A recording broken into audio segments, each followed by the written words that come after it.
ஓம் இந்த பிரபஞ்சத்தின் அற்புதமான ஒளி வடிவமான அந்த ஓம் சப்தத்தை சொல்வதனால என்னென்ன பெனிஃபிட் கிடைக்குதுன்னு உங்களுக்கு தெரியுமா? ஒரு அற்புதமான பெனிஃபிட்டுங்க. நீங்கள் ஓமை ரெகுலராக அந்த ஓங்காரத்தை டெய்லி ப்ராக்டிஸ் பண்ண வரும்போது உடம்பு மனசும் ரொம்ப ரிலாக்ஸ் ஆகுது, பிபி குறைய ஆரம்பிக்குது, டென்ஷன் டிப்ரெஷனு அப்படியே ஒரே இதெல்லாம் ஸ்டெப் பை ஸ்டெப்பாக நல்லா குறையுதுங்க. மனம் ரிலாக்ஸ் ஆகுது, ஒரு தியானமாக அப்படியே மனசு அந்த தியானமாக அப்படியே மாறுதுங்க.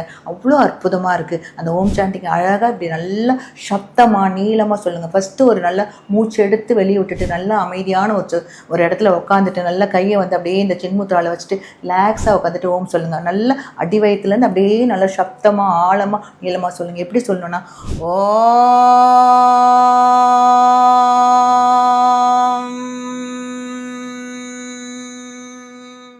இந்த மாதிரி நீங்கள் உட்காந்து ஒரு 5 டைம்ஸ் 10 டைம்ஸு இல்லைனா 5 நிமிடம் 10 நிமிடம் சொல்லிவிட்டு அப்படியே கண்ணை மூடி அப்படியே ரிலாக்ஸாக உட்காந்து பாருங்கள். அப்படியே உங்கள் உடம்பும் மனசும் அவ்வளோ புத்துணர்ச்சி அடைஞ்சிருக்கும். பிபி சுகரு இதெல்லாம் படிப்படியாக குறைஞ்சி உங்கள் மனமும் உடலும் மிக மிக அற்புதமாக மாறுங்க.